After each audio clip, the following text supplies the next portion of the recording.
I showed up to my wife's law firm opening party only to see everyone laughing and pointing. Test run husband is here. Then my wife handed me an envelope. The first job of my firm is our divorce, sign and leave. So I walked away. Quietly canceled every payment, party, trip and pulled out my $20 million investment to her firm. Minutes later, my phone lit up with 456 missed calls. And someone showed up at my door. You know what they say about karma? Sometimes she's a patient who takes her sweet time. But tonight, as I'm walking into the Hilton atrium wearing my best Tom Ford suit and a smile that could sell ice to Eskimos, I have no clue that karma is about to clock in for overtime. The place is absolutely buzzing.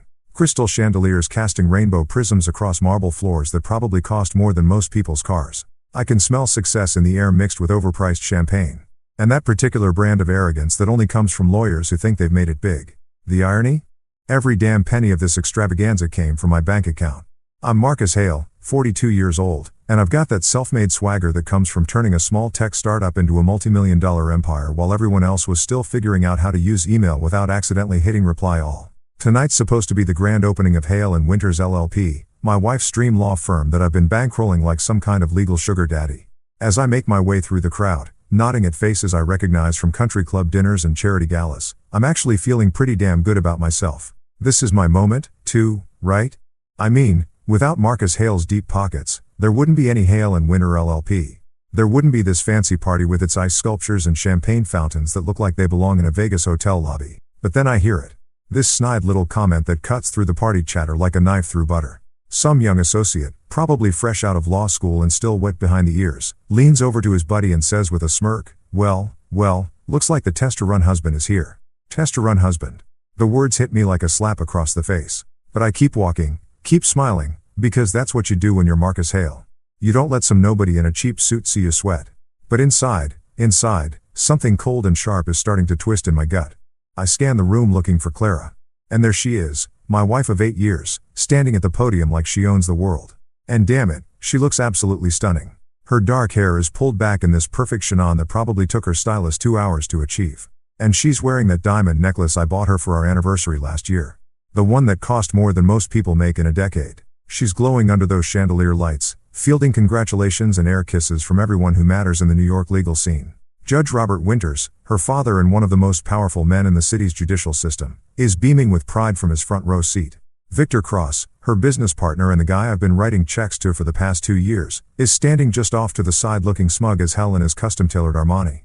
Clara catches my eye and smiles. But something's off. It's not the warm, genuine smile I fell in love with all those years ago.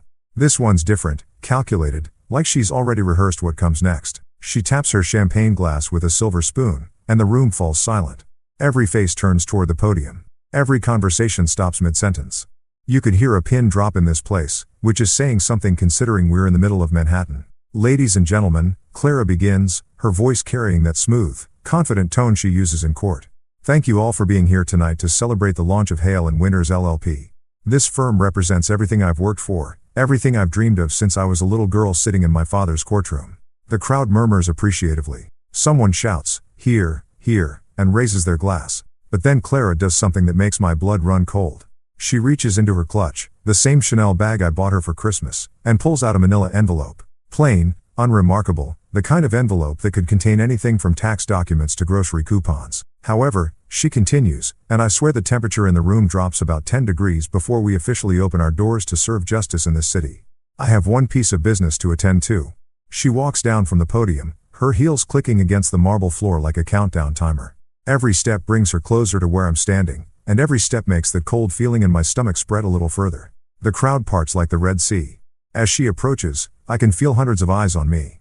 Can hear the whispers starting to buzz around the room like angry wasps. Someone's phone camera flashes, then another. Clara stops right in front of me, close enough that I can smell her perfume, the same Chanel No. 5 she's worn since our second date. She's still smiling, but now I can see what that smile really is. It's not love or gratitude or even basic human decency. It's pity mixed with something that looks disturbingly like satisfaction. "Marcus," she says loud enough for the whole room to hear. "You've been so generous, so supportive, and I want everyone here to know that the first case Hale & Winters LLP will be handling is very close to my heart." She hands me the envelope like she's presenting me with an award at some twisted ceremony. The paper feels heavy in my hands, weighted with possibilities I don't want to consider. "The first case for my law firm," she announces, turning back to address the crowd with that same practiced smile as my divorce. Marcus, I need you to sign these papers and leave tonight. The words hang in the air like smoke from a gun barrel. For a moment, everything is perfectly silent. Then the applause starts, scattered at first, then growing louder. Some people are gasping, covering their mouths with their hands like they're watching a car crash in slow motion.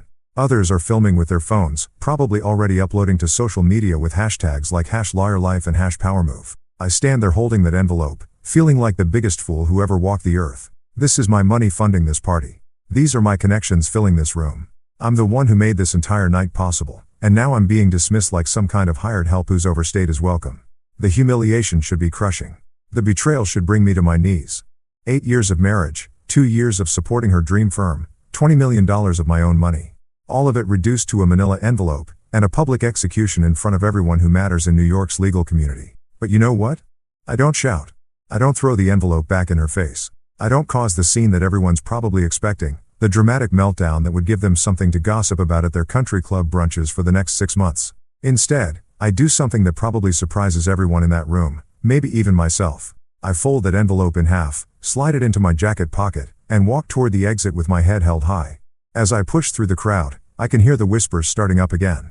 Can feel their eyes following my every move. But I keep walking past the ice sculptures and champagne fountains, past the marble floors and crystal chandeliers, past everything I paid for but apparently never owned. Outside, the New York night air hits my face like a blessing. I loosen my tie, let the cool breeze wash away the stuffiness of that overpriced hotel ballroom. And then standing there on the sidewalk with the city lights reflecting off the wet pavement, I do something that would probably shock everyone still inside celebrating my public humiliation. I smile. Not the fake practice smile I've been wearing all evening, but a real one. Faint, but genuine. See, here's the thing about being Marcus Hale that none of those people in that room understand. I didn't get where I am by being stupid. I didn't build a multi-million-dollar empire by trusting people at their word. And I sure as hell didn't survive in the cutthroat world of business by not having a few contingency plans up my sleeve. They think they've won.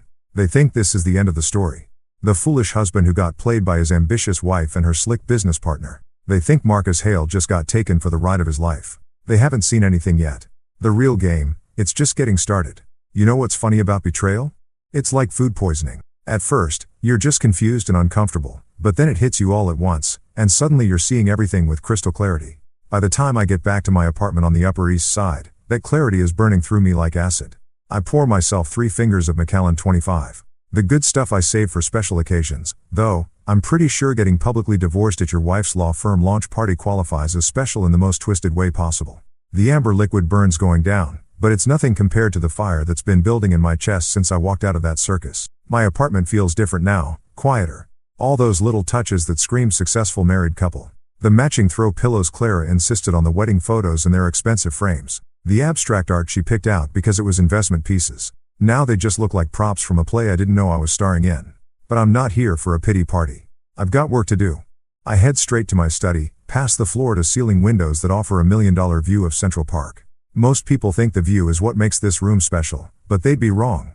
The real magic is behind the custom-built bookshelf where a hidden panel slides away to reveal my private safe. This isn't some dinky hotel room safe where you stash your passport and a few $100. This is a proper vault. Fireproof, waterproof, and big enough to hold everything that really matters. I punch in the code and the heavy door swings open with a satisfying click. Inside, organized with the kind of obsessive precision that would make a Swiss banker weep with joy, are my primary assets, not stocks or bonds or crypto wallets. Those are for amateurs. No, these are the documents that separate the players from the played, the hunters from the hunted. I pull out the first binder, thick as a phone book and labeled in my own handwriting. Hale and Winters LLP Financial Structure. Every page tells a story. And boy, is it a doozy. Here's what Clara and her smug partner Victor didn't understand about Marcus Hale. I don't just throw money at things and hope for the best. When I invest, I document everything. When I write a check, I create a paper trail that could be followed by a blind accountant with dyslexia. The first section shows the initial seed money. $5 million transferred from my personal account to establish the firm's operating capital. Clara thought it was a gift, a loving husband supporting his wife's dreams. In reality, it was a loan with very specific terms that she never bothered to read because she was too busy picking out office furniture and planning launch parties. Next up, the office lease. That gorgeous corner suite on Madison Avenue with a mahogany conference table and the view of the Chrysler Building. The one that costs $40 grand a month. Yeah, that's in my name. The lease agreement sits right here in black and white along with the security deposit receipt for $200,000. I flipped through more pages. Each one a little insurance policy I never thought I'd need to cash in. Interior design costs another $250,000 for Clara's vision of sophisticated legal elegance. The custom law library with its first edition legal texts and hand-carved shelving, 6 figures. The state-of-the-art computer system and case management software, another H100 red grand. But the raw kicker is the recruitment expenses. Clara and Victor went on a hiring spree like they were building the legal equivalent of the Yankees. They poached senior associates from white shoe firms, offering signing bonuses and inflated salaries that would make Wall Street executives jealous. Every single one of those offers was backed by my money. And every single contract includes a clause that ties their employment to the firm's financial stability. As I'm going through these documents, something starts bubbling up from deep in my chest. At first, I think it might be another wave of humiliation, but then I realize what it actually is. Laughter. Dark, bitter laughter that tastes like revenge served at room temperature. Because here's the thing that's becoming crystal clear as I review my meticulous record keeping. I haven't been Clara's husband for the past 2 years. I've been her bank, a walking talking ATM with a wedding ring and a joint checking account. Every dinner party where she introduced me as my husband, the tech entrepreneur, she was really saying my financier who doesn't understand law. Every time she asked my opinion on hiring decisions or office locations, she was just being polite while spending my money. Every passionate speech about building something meaningful and lasting, she was talking about building it on my dime while planning to cut me out of the picture. I pull out my laptop and start cross-referencing the documents with my bank statements. The pattern is so obvious now that I can't believe I missed it. Every major expense for the firm coincided with Clara working late nights, taking client dinners that always seemed to include Victor, and coming home with that glow that I stupidly thought was professional satisfaction. $20 million. That's what the grand total comes to when you add up every check, every wire transfer, every credit card payment I've made to support Hale & Winters LLP. $20 million to fund my wife's affair and finance my own public humiliation. But here's where Clara and Victor made their fatal mistake. They assumed I was just another rich guy who got successful by luck and stayed successful by throwing money at problems. They thought I was the kind of Mark who signs papers without reading them and trusts people because it's easier than being suspicious. They clearly never did their homework on how Marcus Hale actually operates. Every single one of these transactions was structured as a business investment, not a marital gift. Every contract includes performance clauses, accountability measures, and most importantly, exit strategies. Clara never read the fine print because she was too busy planning her grand debut as New York's hottest new legal power couple. I close the binder and reach for the next one: corporate structure and silent partner agreements. This is where things get really interesting. See, when you're putting $20 million into a startup law firm, even one run by your loving wife, you don't just write checks and hope for the best, you create legal structures that protect your investment. You establish yourself as a silent partner with very specific rights and responsibilities. Rights like the ability to freeze corporate accounts if fiscal responsibility is questioned. Rights like mandatory disclosure of all major expenditures. Rights like unilateral withdrawal of invested capital under breach of fiduciary duty clauses. The beauty of it all is that Clara signed every single one of these agreements herself. She was so eager to get her hands on my money that she barely glanced at the corporate documents. She probably assumed they were just legal boilerplate. The kind of paperwork you sign when your husband is being overly cautious about protecting his assets. I lean back in my chair and take another sip of that Macallan, savoring both the whiskey and the irony. At this very moment, Clara and Victor are probably still at the Hilton, basking in the afterglow of their power move, accepting congratulations from all those legal eagles who witnessed my public takedown. They think they've won. They think Marcus Hale just got played by the 2 smartest people in the room. They're probably already planning how to spend my $20 million, maybe even joking about how easy it was to separate a fool from his money. What they don't realize is that Marcus Hale doesn't get played. He plays the game better than everyone else. And sometimes that means letting people think they're winning right up until the moment they realize they've been checkmated. I close the safe and pour myself another drink. Tomorrow, the real education begins. Tonight, I'm just a guy in an expensive apartment surrounded by evidence of the biggest mistake his wife ever made. But hey, we all make mistakes. The trick is making sure yours aren't fatal. You know what separates successful people from everyone else? Timing. Not just knowing what to do, but knowing exactly when to do it. And as I'm sitting in my study at 2:47 a.m., nursing my 3rd glass of Macallan and staring at my laptop screen, I realize that my timing has never been better. The city outside my windows is mostly asleep, but I'm wide awake with the kind of clarity that only comes from having your world turned upside down and finally seeing it right side up. Clara and Victor are probably passed out in some 5-star hotel suite right now, drunk on champagne and their own perceived brilliance. They think they've pulled off the heist of the century, stealing $20 million and a law firm from Marcus Hale while making him look like a fool in front of half of New York's legal establishment. What they don't know is that Marcus Hale doesn't sleep when there's work to be done. And tonight, there's definitely work to be done. I crack my knuckles and open up my laptop, the screen's blue glow reflecting off the empty whiskey glass beside me. First stop, the firm's online banking portal.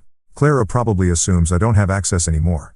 Maybe even change the passwords in some amateur attempt at digital security. She always was too trusting, too willing to believe that people are exactly what they appear to be on the surface. But here's the thing about being the guy who bankrolled the entire operation. You make sure you always have a way in. Those credentials I memorized when we first set up the corporate account still working perfectly. The backup email address tied to password recovery. That's my personal Gmail account, not Clara's. The security questions, all answered with information only I would know.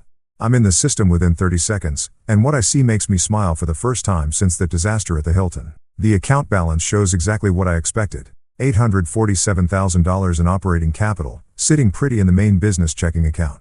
There's also the money market account with another $1.22 million in reserve funds and the expense account Victor's been using to fund his and Clara's business dinners at the city's most expensive restaurants. This is going to be fun. I start with the smallest moves first. The kind of financial adjustments that won't trigger any immediate red flags, but will definitely cause some interesting conversations come Monday morning. The automatic payment system that handles the firm's monthly expenses, office lease, utilities, cleaning service, coffee suppliers, gets a little adjustment. Not cancelled, mind you, just temporarily suspended due to account verification requirements. Next up, the vendor payments. That fancy catering company that provided tonight's champagne fountain and caviar service, their invoice payment just got frozen pending financial review. The florist who created those elaborate centerpieces, same deal. The sound system rental, the photographer, the valet service. Every single vendor who contributed to my public humiliation just got moved to payment pending status. But I'm just getting warmed up. The real masterpiece is the payroll system. All those hotshot lawyers Clara and Victor poach from competing firms, the ones with their signing bonuses and 6-figure salaries and attitudes that could cut glass, their direct deposit information just encountered a small technical glitch that will require manual resolution. Nothing permanent, you understand? Just a temporary hiccup that might make their mortgage payments a little more interesting this month. I lean back in my chair and take another sip of whiskey, savoring the smooth burn as much as the elegant simplicity of what I'm doing. This isn't some dramatic corporate raid with hostile takeovers and screaming board meetings. This is surgical precision, the kind of quiet destruction that happens in spreadsheets and database queries while the targets sleep peacefully in their beds.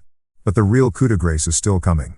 I navigate to the investment management section of the portal where the crown jewel of my financial architecture sits waiting. My silent partner withdrawal clause. It's buried in subsection 7.3 of the corporate partnership agreement. The part that Clara's lawyer probably skimmed over because it looked like standard boilerplate language. What it actually says in very precise legal terminology is that any partner who contributed more than 75% of the firm's initial capitalization has the right to immediate asset recovery in the event of material breach of fiduciary responsibility or dissolution of partnership confidence. $20 million in Clara's public divorce announcement at the firm's launch party. Victor's smirk as he watched me get handed those papers. I'd say that qualifies as material breach of just about everything.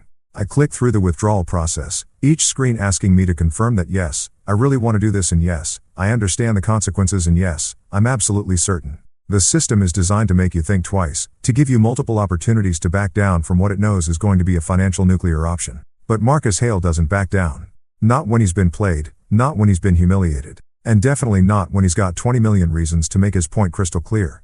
The final screen is beautiful in its simplicity. Withdrawal request submitted. Funds will be transferred within 24 to 48 business hours pinning final documentation review.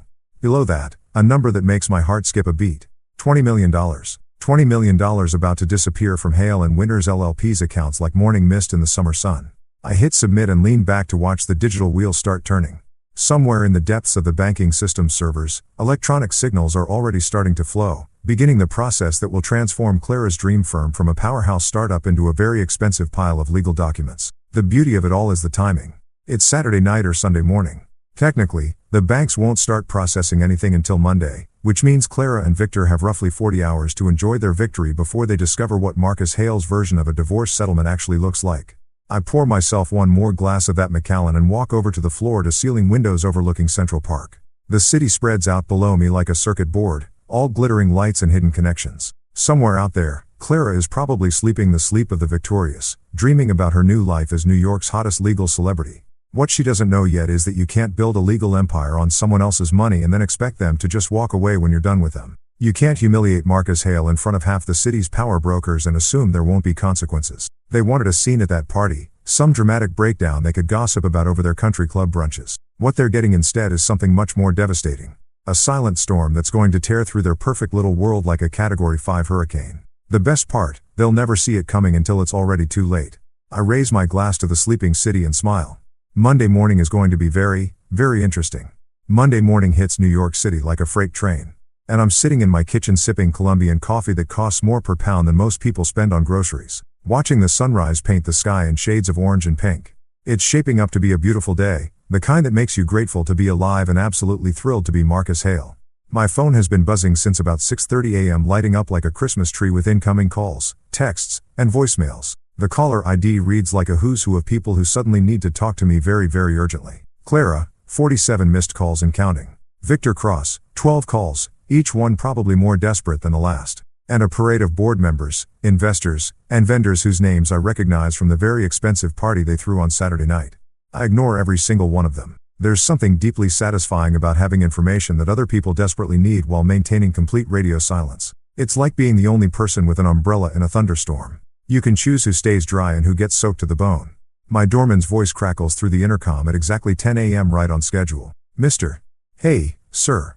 There's a young lady here from the law firm, says it's urgent. Name's Sophie something. Sophie Lang, Clara's assistant, fresh out of college and probably making 30 grand a year to fetch coffee and manage calendars for people who think they're changing the world. Poor kid probably has no idea she's about to become a messenger in the most expensive game of chess New York has seen all year. Send her up, Frank, I tell the intercom, then settle back into my leather chair with my coffee mug and the morning edition of the Wall Street Journal. Nothing quite like reading about other people's financial disasters while orchestrating your own masterpiece. The knock on my door comes exactly 3 minutes later. Soft, hesitant, the kind of knock that says, please don't shoot the messenger. I take my time answering, letting her stew in the hallway for a moment while I finish the article I'm reading about market volatility in emerging tech sectors. When I finally open the door, Sophie Lang looks like she's been through a blender set on Corporate Nightmare. Her usually perfect blonde hair is pulled back in a messy bun. Her makeup is smudged like she's been crying or rubbing her eyes. And she's clutching a manila folder against her chest like it's a life preserver. Mr. Hale, she says, and her voice actually cracks a little. Thank you for seeing me. I know this is irregular, Sophie. Right. I step aside and gesture for her to come in. Clara's assistant. Coffee. You look like you could use it. She shakes her head quickly, too wound up to sit still. I can't stay long. The firm is there's a situation, a big situation. I pour myself a fresh cup and lean against the kitchen counter, watching her with the kind of mild interest you'd show to a particularly entertaining street performer. Oh, what kind of situation? Everything's collapsing. The words tumble out of her like water through a broken dam. The payroll system crashed this morning. Nobody got paid. The vendors are calling nonstop saying their payments were rejected. The catering company is threatening to sue over the party expenses. Even the coffee service got cut off. Do you know how lawyers function without coffee, Mr. Hale? I take a slow sip from my mug and make a thoughtful noise. Sounds complicated. The investors are furious, she continues, pacing back and forth in my entryway like a caged animal. Judge Winters has been calling every hour demanding explanations. Victor locked himself in his office and won't come out. And Clara, she stops pacing and looks at me with eyes that are definitely on the verge of tears. Clara says, it's all just a computer glitch. Some kind of banking error that will be resolved by end of business today. And what do you think, Sophie? She bites her lower lip, clearly wrestling with whether to speak her mind to the man who just got publicly divorced by her boss. I think she says carefully that computer glitches don't usually involve $20 million disappearing from corporate accounts. Smart girl, smarter than her boss. Anyway, I'm not a financial expert, I tell her, setting down my coffee mug and walking over to my desk. But that does sound like more than a glitch. I pull open the top drawer and retrieve a cream-colored envelope. The kind of expensive stationery that screams serious business without having to say a word. Inside are 3 sheets of legal paper covered in my lawyer's precise handwriting. Terms and conditions that Clara is going to absolutely hate, but will have no choice but to consider. I need you to deliver this to Clara. I say, handing Sophie the envelope directly to her. Don't give it to Victor. Don't leave it with the receptionist. Don't put it in her inbox. Hand it to Clara personally and tell her she has exactly 24 hours to respond. Sophie takes the envelope like it might explode in her hands. What's in it? A way out of this mess, I say simply. The only way out, actually. Her eyes search my face, probably looking for some hint of mercy or compassion or basic human decency. What she finds instead is the cold, calculating stare of a man who's done playing games. Mr. Hale, she says quietly, is this about the divorce? Because if it is, maybe we could. Sophie, I interrupt her gently but firmly. This isn't about the divorce. This is about business. $20 million worth of business that your bosses seem to have forgotten belongs to someone. She nods slowly, finally understanding that she's not just delivering a message. She's carrying the terms of surrender from the winning side to the losing side. 24 hours, I repeat, not a minute more. And Sophie, Make sure Clara understands that this is the only offer she's going to get. The next conversation won't be nearly as pleasant. After she leaves, I walk back to my kitchen window and look out at the city below. Somewhere in a glass tower on Madison Avenue, Clara is probably having the worst Monday of her professional life. The phone calls, the panicked meetings, the growing realization that her dream firm is turning into a nightmare faster than she can damage control. I pour myself another cup of coffee and check my phone. 53 missed calls now, plus a text message from Victor that just says, "Call me now," in all caps. I delete the text without reading it twice and turn my phone to silent mode. The beautiful thing about being Marcus Hale is that when you hold all the cards, you get to decide when the game ends. And this game, it's just getting started. 24 hours, Clara, the clock is ticking. Friday morning arrives with all the subtlety of a demolition crew. And I'm standing in front of my bathroom mirror at 7:30 a.m. adjusting a tie that costs more than most people's rent while mentally preparing for what's about to be the most satisfying business meeting of my entire career. Today's ensemble is what I like to call corporate executioner chic. Charcoal Tom Ford suit that fits like it was sewn directly onto my body. Italian leather shoes that could probably finance a small car. And a smile that would make a shark jealous. When you're about to walk into a room full of lawyers who think they've been playing chess while you've been playing 4D chess, presentation matters. The ride to Hale and Winters LLP takes exactly 14 minutes in Manhattan traffic, which gives me just enough time to review my notes and savor the irony of walking into a building whose lease I personally guarantee. The lobby looks the same as it did when Clara first showed me the space 2 years ago. All marble and brass and aspirational grandeur designed to intimidate clients into paying premium rates. What's different is the energy. Instead of the confident buzz of legal eagles circling their prey, there's a nervous tension in the air that you could cut with a subpoena. The receptionist, a young woman whose name I've never bothered to learn, looks up at me with eyes wide enough to suggest she knows exactly why I'm here. "Mr. Hale," she stammers. They're waiting for you in the conference room." Of course, they are. When Marcus Hale schedules a 9 a.m. meeting, smart people show up early and nervous people show up earlier. The elevator ride to the 42nd floor gives me 30 seconds to appreciate the view of Manhattan spreading out below, like a game board I'm about to rearrange. When the doors open, I can hear voices through the conference room's glass walls, urgent whispers, and what sounds like someone practicing damage control talking points. I push through the mahogany doors at exactly 9:00 a.m. because punctuality is just another form of power and survey the carnage that used to be Clara's dream team. The conference room that once hosted champagne toasts and victory celebrations now looks like a war room staffed by people who've already lost the war. Elaine Porter, the senior counsel who Clara poached from a white shoe firm with promises of partnership and prestige, is sitting at the far end of the table, staring at her coffee cup like it might contain answers to questions she's afraid to ask. Two junior associates, whose names I've never bothered to learn, are huddled together near the window, probably calculating how quickly they can update their LinkedIn profiles and start sending out resumes. The firm's accountant, a nervous little man who always looks like he's apologizing for existing, has spreadsheets spread out in front of him like tea leaves he's trying to read for signs of financial salvation. And then there's Clara sitting at the head of the table in the same chair where she used to hold court during partners' meetings, looking like she hasn't slept since our conversation 3 nights ago. Her usually perfect appearance has been replaced by the kind of frazzled desperation that comes from trying to hold together something that's determined to fall apart. But the most telling detail in the entire room is the empty chair where Victor Cross should be sitting. "Where's your partner?" I ask, settling into the seat directly across from Clara with the kind of casual confidence that says, "I belong here more than anyone else in the room." Victor is indisposed, Clara says carefully. He's been dealing with some personal issues since Monday. Personal issues. That's a polite way of saying nervous breakdown brought on by the sudden realization that he's been screwing around with someone else's wife while spending someone else's money. Word around the legal community is that Victor hasn't left his apartment since Tuesday, surviving on Chinese takeout and what I imagine is a steady diet of panic attacks. "Well," I say, opening my briefcase and pulling out a folder thick enough to choke a horse. "I suppose we'll have to proceed without him." I spread the documents across the mahogany table like a dealer shuffling cards, each page representing another nail in the coffin of Clara's legal empire. Partnership dissolution agreements, asset recovery forms, employment termination notices, and the piece to resistance. A restructuring proposal that would make Gordon Gekko weep with appreciation. As you all know, I begin addressing the room with the kind of calm authority that comes from holding all the cards. Hale and Winters LLP is currently experiencing what we might charitably call a cash flow problem. Elaine Porter finally looks up from her coffee cup. "Mr. Hale, if this is about the withdrawal of your investment, I'm sure we can work out some kind of payment plan." "This isn't about payment plans, Elaine, this is about fundamental restructuring." I slide a copy of my terms across the table to each person in the room. "These are my conditions for continued operation of this firm." The silence that follows is the kind you get in emergency rooms right before doctors deliver bad news. Everyone's reading, but nobody's speaking, Probably because they're all trying to process the magnitude of what they're looking at. You want Clara to resign as managing partner? Elaine's voice comes out as barely more than a whisper. I want Clara to resign from any operational role in this firm. I correct. She can maintain a position as counsel, but she will have no decision-making authority, no client contact, and no access to firm finances. And Victor asks one of the junior associates. Victor Cross is terminated immediately with no severance, no references, and a non-compete clause that will keep him from practicing law in New York for the next 5 years. Clara finally speaks up. Her voice hollow. Marcus, you're destroying everything we built.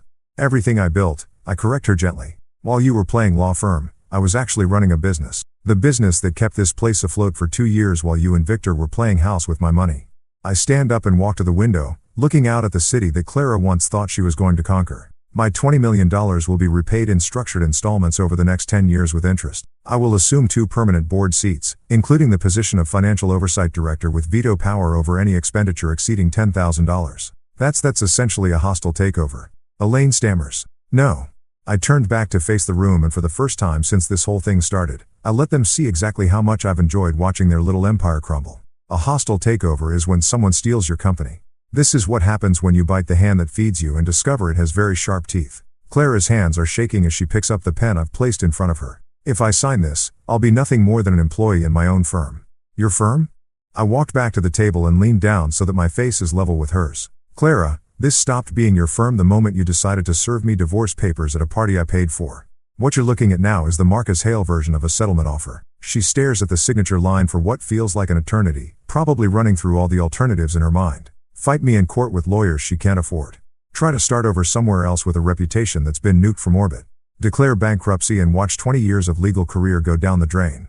When she finally signs her name, the pen scratches across the paper like fingernails on a chalkboard. One by one, the other partners sign their copies. Each signature another step in what history will probably remember as the most efficient corporate coup in Manhattan legal history. As I'm packing up my briefcase, Elaine Porter clears her throat. Mr. Hale, what happens to the rest of us? You keep your jobs, I say simply. You keep your salaries. You keep your benefits. The only thing that changes is that this firm will now be run by someone who actually knows how to run a business. I'm almost to the door when Clara's voice stops me. Marcus, she says, her voice barely audible. Was this always the plan? Even from the beginning, I turned back and looked at her one last time. This woman I was married to for 8 years, who I trusted with my money and my heart, who I watched build her dreams on the foundation of my bank account before she decided she didn't need the foundation anymore. No, Clara, I tell her honestly, the plan was to love you and support your dreams and grow old together.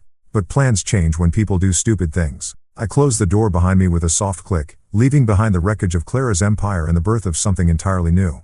Outside on the street, I pull out my phone and dial my accountant. Jameson, it's Marcus. Yes, it went exactly as planned. Start the paperwork for the restructuring. And Jameson, make sure the new letterhead reads, Hale Legal Partners. I think it has a nice ring to it. 2 weeks after I basically nuked my wife's legal empire from orbit, I find myself standing in front of a converted townhouse in Brooklyn that looks like it's been through more battles than a Civil War battlefield. The paint is peeling, the front steps are cracked, and there's a fire escape that probably violates about 17 building codes. But something about this place feels more real than all the marble and mahogany I've been dealing with lately. This is where the magic happens, apparently. Phoenix Legal Collective. A name that would make corporate lawyers laugh until they cried, but somehow fits perfectly with the scrappy energy radiating from this building like heat from a furnace. I'm here because my lawyer, Patricia Wells, mentioned something about opportunities in emerging legal markets during our post-coup last week. What she actually meant was, there's this crazy young lawyer in Brooklyn who's making the big firms nervous, and maybe you should check her out before someone else does. The reception area looks like it was decorated by someone who shopped exclusively at garage sales and IKEA's bargain bin. Mismatched chairs, a coffee table that's probably older than most of the staff, and walls covered with newspaper clippings about cases they've won against corporations that could buy and sell this entire building without blinking. But here's the thing about Marcus Hale. I didn't get where I am by judging books by their covers. Some of the most profitable investments I've ever made started in places that looked like they were one health inspection away from being condemned.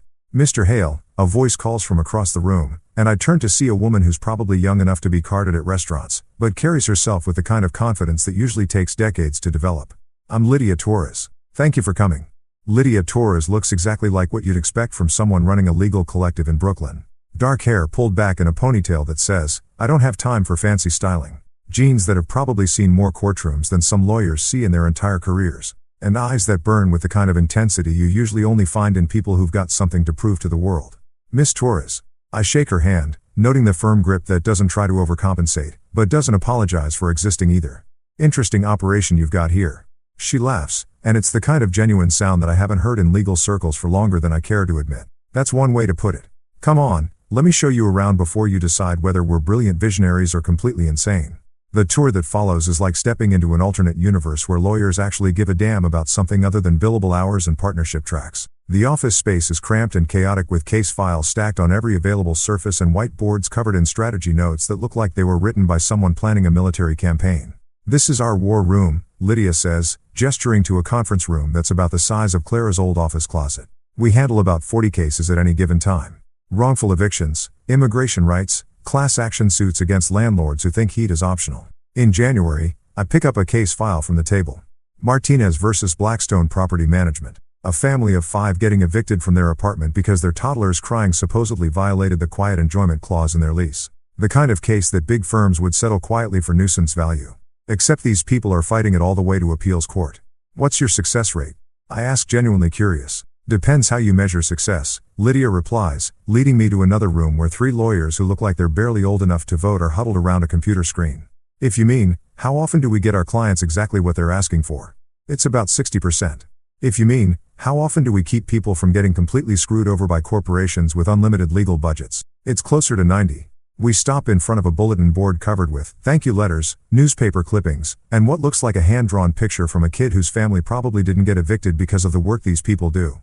It's the kind of wall decoration you'd never see at Hale Legal Partners, where success is measured in billable hours and partnership distribution. Mr. Hale, Lydia says, and for the first time since I arrived, her voice gets serious. I'm going to be straight with you. We're broke. Not cash flow problems broke or waiting for receivables broke. We're choosing between office rent and employee health insurance broke. I appreciate the honesty. In my experience, people who are willing to admit they're drowning are usually the ones worth throwing a life preserver to. How broke? I ask. We've got about 6 weeks of operating capital left, assuming nobody gets sick and the heating system doesn't completely die before spring. Our biggest corporate case just settled for a fraction of what we were hoping for. And the city cut funding for legal aid programs by 30%. She leads me to her office, which is basically a closet with a window and enough legal books to stock a small library. The desk is covered with financial statements that paint a picture of an organization that's been running on passion and coffee for longer than anyone should have too. We could take corporate clients, she continues, settling into a chair that looks like it came from a 1970s yard sale, charge premium rates for routine contract work, maybe do some regulatory compliance for tech startups. But that's not why we got into law. Why did you get into law? I ask. Because something tells me the answer is going to be refreshingly different from to make partner by 30 and buy a house in the Hamptons. Because the system is rigged, she says, simply because corporate lawyers make more in a month than most people make in a year while families get evicted because they can't afford legal representation. Because immigration courts have a 97% conviction rate when people represent themselves, but a 60% acquit rate when they have competent counsel. She pulls out a folder and spreads some papers across her desk. We're not trying to get rich, Mr. Hale. We're trying to level the playing field just enough so that having money isn't the only thing that determines whether you get justice. I look at the financial projections, the case files, the thank you letters, and something clicks into place that I wasn't expecting. This isn't just another investment opportunity or another way to diversify my portfolio. This is the anti-Clara. This is what Clarara's firm could have been if she'd actually cared about practicing law instead of playing lawyer for the cameras. What would you do with $10 million? I ask. Lydia's eyes widen like I just asked her what she'd do if aliens landed on the courthouse steps. 10 million? Are you serious? Dead serious. 10 million in seed funding in exchange for 40% equity and a board seat. What would you build? She doesn't hesitate, which tells me she's been thinking about this conversation long before I walk through her door. Expand to all 5 boroughs. Hire 20 more attorneys. Create a training program for law students who want to do public interest work but can't afford to take unpaid internships. Set up a legal clinic in every neighborhood where people can get real advice instead of just forms to fill out. And then change the game. Make it so that having a corporate legal team doesn't automatically mean you win. Level the playing field so that justice isn't just for people who can afford it. I pull out my checkbook. Yes, I still carry an actual checkbook because some things are too important for electronic transfers and write out a number that makes Lydia's eyes fill with tears. $10 million. Not a loan with complicated terms and performance clauses. Not an investment with exit strategies and profit-sharing agreements. Just seed money for someone who wants to fight the good fight and actually has the balls to do it. Mr. Hale, she says, staring at the check like it might disappear if she blinks. You've just saved us. You've saved everything we're trying to build here. No, I tell her, standing up and shaking her hand again. You've saved me. I've been so busy playing corporate games that I forgot what it feels like to invest in something that actually matters. As I'm walking back to my car, I pull out my phone and dial Patricia Wells. Patricia, it's Marcus. Remember that emerging legal market opportunity you mentioned? Yeah, I just wrote them a check for $10 million. And Patricia, this isn't about revenge anymore. This is about building something real. For the first time since this whole mess started, I'm not thinking about Clara or Victor or the smoking ruins of Hale and Winters. I'm thinking about what comes next. And it feels a hell of a lot better than looking backward. 3 weeks after I basically adopted a scrappy legal collective in Brooklyn, like some kind of philanthropic sugar daddy, Clara calls me with a proposal that's about as appealing as a root canal performed by a drunk dentist. She wants to meet for coffee to discuss our public narrative, which is PR speak for help me figure out how to spin this disaster so I don't look like a complete idiot. The location she picks is Cafe Orpheus, one of those aggressively neutral Upper West Side spots where divorced couples go to hash out custody agreements and failed business partners meet to divide up what's left of their dreams. It's the kind of place that serves $15 avocado toast and has enough ambient noise to cover heated conversations without making them sound like Jerry Springer episodes. I arrive exactly on time because punctuality is just another form of psychological warfare and find Clara already sitting at a corner table with her laptop open and what looks like a legal pad covered in talking points. She's wearing a navy blue business suit that screams professional competence and makeup that's probably designed to hide the fact that she hasn't been sleeping well since her empire collapsed. Marcus, she says as I sit down, her voice carrying that careful modulation lawyers use when they're trying to sound reasonable while asking for unreasonable things. Thank you for coming. I know this is complicated. I order black coffee from a waitress who looks young enough to be my daughter and settle back in my chair with the kind of relaxed confidence that comes from holding all the cards in a game where your opponent is still trying to figure out what game they're playing. So I say, stirring cream into my coffee with the deliberate slowness of someone who has nowhere else to be and all the time in the world. What's this about, Clara? She slides her laptop across the table like she's presenting evidence in a murder trial. On the screen is a draft press release that's been formatted with all the professional polish of a Fortune 500 company's damage control statement. The headline reads, Hale Legal Partners announces leadership transition. I start reading and with every sentence my appreciation for the creative use of the English language grows exponentially. According to this masterpiece of corporate fiction, Clara is stepping back from operational duties to focus on strategic client relationships. My acquisition of controlling interest in the firm is described as a planned transition to optimize operational efficiency. The complete absence of Victor Cross from any mention in the document is apparently because he's pursuing new opportunities in the private sector. It's like reading a fairy tale written by someone who learned creative writing from SEC filing documents. This is interesting, I say after finishing the entire thing, which takes about 3 minutes because it's mostly buzzwords strung together with corporate nonsense. Very creative. Clara leans forward with the kind of hopeful expression that suggests she actually thinks I might be buying what she's selling. I worked with our communications consultant to craft something that protects everyone's reputation while explaining the transition in terms that the legal community can understand. Our communications consultant, I repeat slowly, you mean the same communications consultant who charged my company $20,000 to plan a launch party where you publicly divorced me? Her face flushes slightly, but she pushes forward like a lawyer who's already committed to a bad argument. Marcus, we both have reputations to protect. This statement allows us to move forward without unnecessary damage to either of our professional standing. I close the laptop and slide it back across the table. Clara, this reads like something a politician would release after getting caught embezzling campaign fonts. It's 90% wrapped in 10% fancy vocabulary. It's a professional statement that it's a lie. I interrupt her gently but firmly. Every single sentence in that document is designed to hide the truth instead of explaining it. You want to protect our reputations? Let's start by telling people what actually happened. She stares at me like I just suggested we take out a full-page ad in the New York Times admitting to war crimes. You want me to tell the truth? The actual truth? Crazy concept, I know, but yes, I want you to tell the truth. For the next 2 hours, we sit in that cafe rewriting Clara's fairy tale into something that resembles actual journalism. It's like performing surgery on a piece of creative writing, cutting away all the corporate speak and media training until what's left is raw, honest, and probably more devastating than anything I could have written myself. The first draft Clara produces is still mostly garbage, but it's garbage that's moving in the right direction. Instead of stepping back from operational duties, she writes, resigning from leadership positions. Instead of planned transition, she admits to financial restructuring following the withdrawal of major investment. But it's still not enough. Try again, I tell her, handing back her laptop after deleting half of what she's written. This time, pretend you're explaining it to your father. Judge Winters doesn't do corporate speak, Clara. He does facts. The mention of her father hits like a slap across the face. Judge Robert Winters is old school judiciary, the kind of man who believes that words should mean what they say and say what they mean. He's also the kind of father who raised his daughter to believe that integrity matters more than appearances, which makes Clara's current situation especially painful. She starts typing again, and this time the words that come out are sharper, cleaner, more honest. Instead of hiding behind passive voice and corporate euphemisms, she starts taking responsibility for decisions that led to consequences. Marcus Hale provided the financial foundation that made Hale and Winters LLP possible. She writes, "My personal choices jeopardized that investment and damaged the professional relationship that the firm was built on. It's getting better, but it's still not the whole truth." "What about Victor?" I ask. She stops typing and stares at the screen for a long moment. "What about him? Are you going to mention that you were having an affair with your business partner while using your husband's money to fund both your firm and your relationship? Or are we going to pretend that's not relevant to the story?" The question hangs in the air between us like smoke from a gun barrel. Clara's hands hover over the keyboard, probably running through all the different ways she could phrase this particular truth without completely destroying what's left of her professional reputation.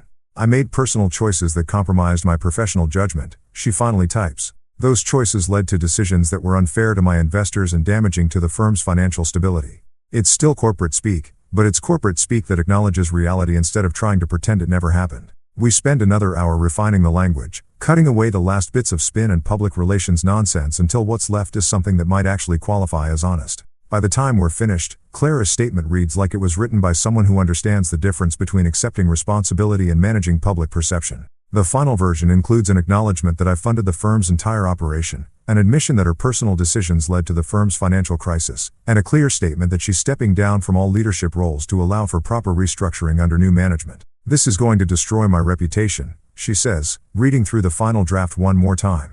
"Your reputation was destroyed the moment you decided to publicly humiliate the man who bankrolled your entire operation." I tell her this is just acknowledging what everyone already knows. She stares at the screen for another long moment, probably weighing the cost of honesty against the price of continued deception. Then, without any fanfare or dramatic speeches, she hits schedule and sets the statement to go live on the firm's website and social media accounts tomorrow morning at 9 a.m. there, she says, closing the laptop with a finality that sounds like a coffin lid slamming shut. "The truth is requested. The truth is required." I correct her. "This should have been your first instinct, not your last resort." As I'm getting ready to leave, Clara reaches across the table and touches my hand for just a moment. "Marcus, for what it's worth, I never wanted it to end like this." "I know," I tell her honestly. "But wanting something and working for it are two very different things. You wanted to have your cake and eat it, too." I wanted a wife who understood that marriage is supposed to be a partnership, not a business transaction. Outside the cafe, I pull out my phone and call Patricia Wells. "Patricia, it's Marcus. Clara is releasing a statement tomorrow morning." "Yes, it's honest." "No, she's not going to like the reaction. And Patricia, make sure our media people are ready to field calls. Tomorrow's going to be interesting." Somewhere in the back of my mind, I can already hear the phones ringing at law firms across Manhattan as the legal gossip network processes the news that Clara Winters Hale just admitted to imploding her own firm through spectacular professional misconduct. Tomorrow morning, the truth finally gets to see daylight. And after months of living in Clara's carefully constructed fantasy, that feels like a victory all by itself. You know what's funny about the truth? It spreads faster than gossip and hits harder than a freight train carrying lawsuits. Clara's statement goes live at exactly 9 a.m. on a Tuesday morning. And by 9:15, my phone is buzzing like an angry hornet's nest with calls from reporters, lawyers, and probably half the legal establishment in Manhattan who suddenly want to know everything about Marcus Hale. I'm sitting in my apartment nursing my second cup of Colombian coffee and watching the sunrise paint Central Park in shades of gold and possibility when the first call comes in. It's from Legal Times, then Above the Law, then something called Manhattan Law Weekly that I'm pretty sure didn't exist yesterday, but apparently has very strong opinions about corporate restructuring and boutique firms. The best part, I don't answer a single one of them. Instead, I pour myself another cup of coffee and settle in to watch the digital wildfire spread across social media like spilled gasoline meeting a lit cigarette.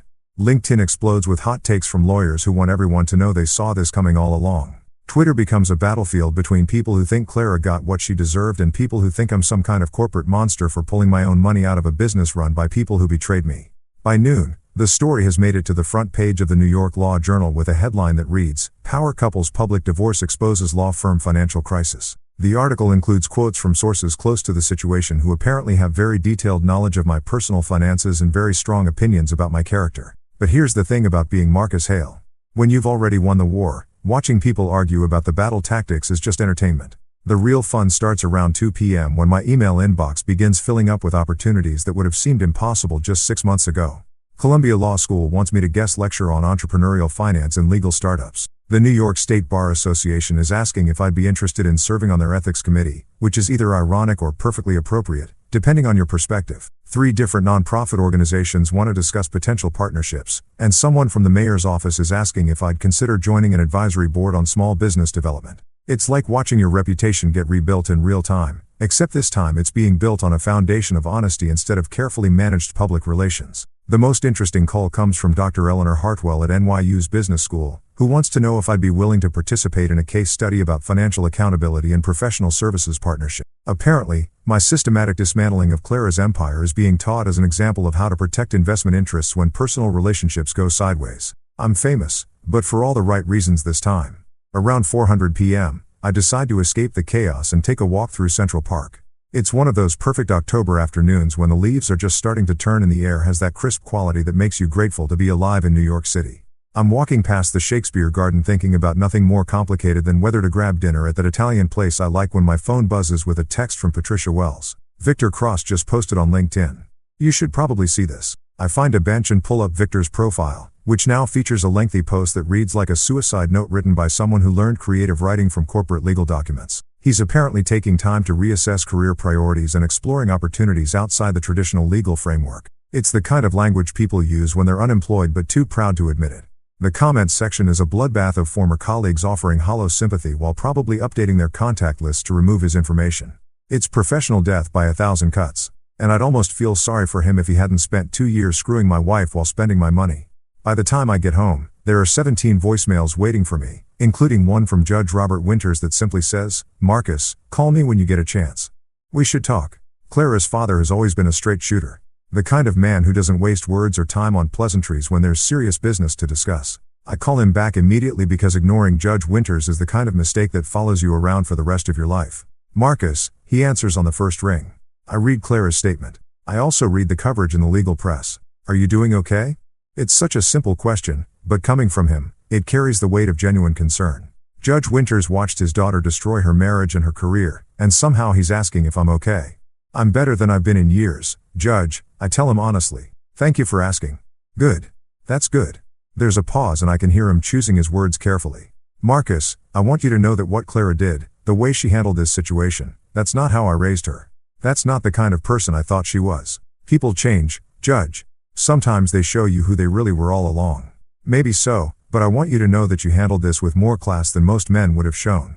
You could have destroyed her completely, and you didn't." After I hang up, I realize that Judge Winters is right. I could have destroyed Clara completely. I could have made sure she never practiced law again. Could have turned her into a cautionary tale that law students study for decades. Instead, I gave her a chance to rebuild, albeit on a much smaller scale and with a much clearer understanding of how the world actually works. Maybe that makes me a better man than I thought I was.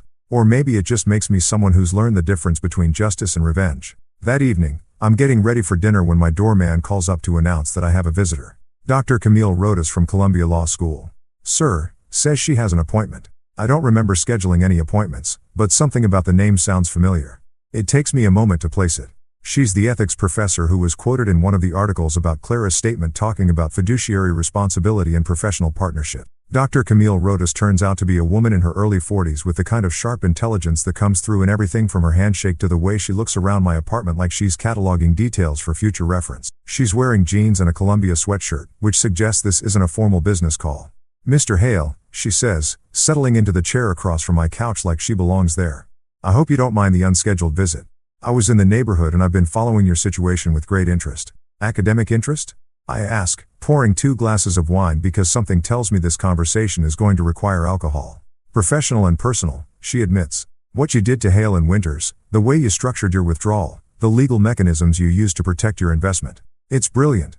Ethically sound, legally airtight, and more elegant than anything I've seen in 20 years of studying corporate accountability." We talk for 3 hours about everything from business ethics to the future of legal education. And by the time she leaves, I realize 2 things. First, that I haven't had a conversation this intellectually stimulating since before Clara and I got married. And second, that Dr. Camille Rodas has the kind of smile that makes you want to figure out what makes her laugh. As I'm cleaning up the wine glasses, I catch myself smiling for no particular reason except that for the first time in years, the future feels like something worth looking forward to instead of something to survive. Tomorrow, I start teaching a seminar at Columbia on entrepreneurial finance. Next week, I'm meeting with the Phoenix legal team to discuss expansion plans. And sometime soon, I might just ask Dr. Camille Rodas if she'd like to continue our conversation over dinner. The war with Clara is over, and I won. But more importantly, I'm finally ready to start building something new.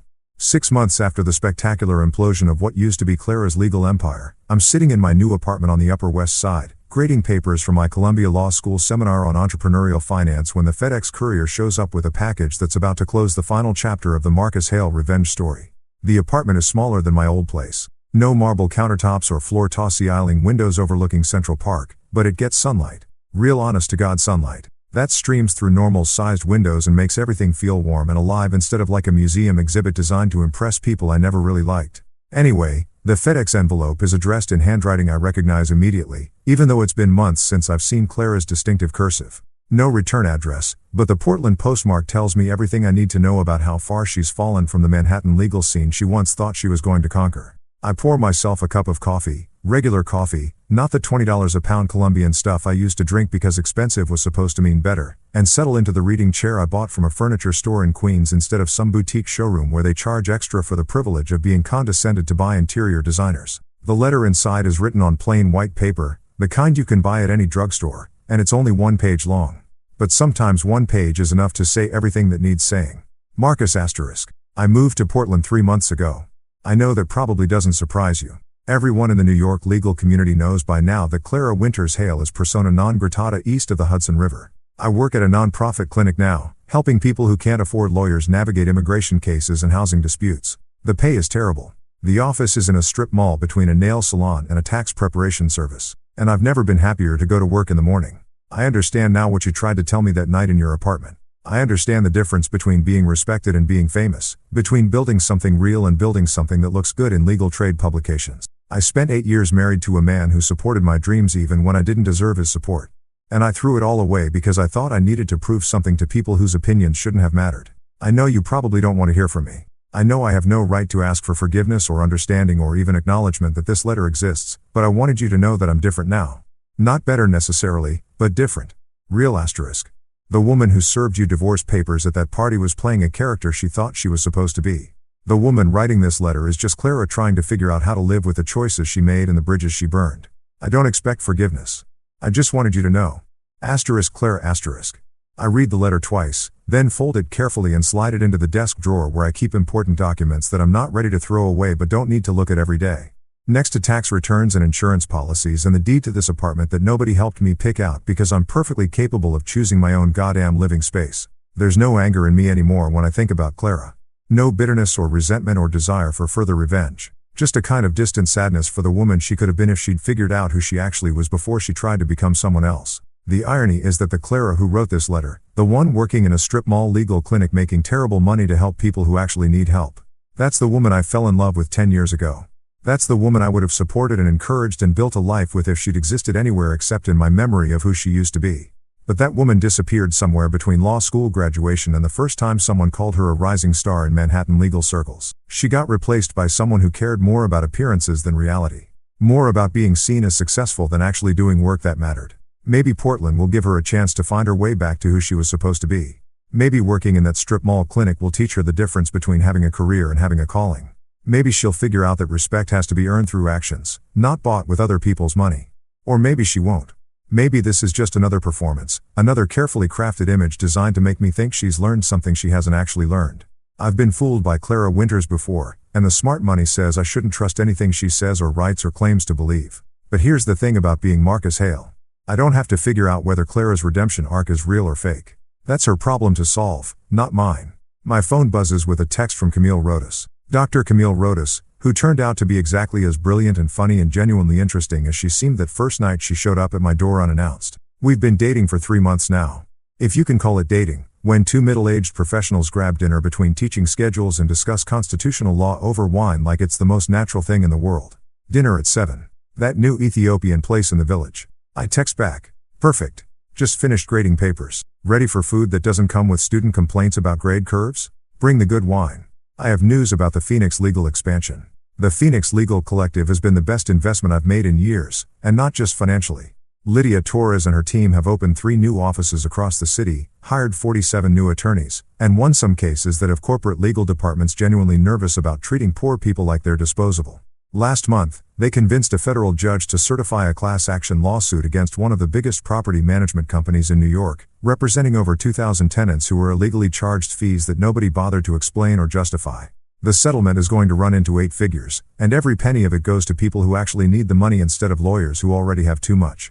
That's what victory looks like when you're building something instead of destroying something. When you're creating value instead of just redistributing wealth from people who trusted you to people who betrayed them. I look out my window at the street below where normal people are living normal lives without worrying about legal empires or corporate restructuring or whether their spouse is planning to publicly humiliate them at parties they paid for.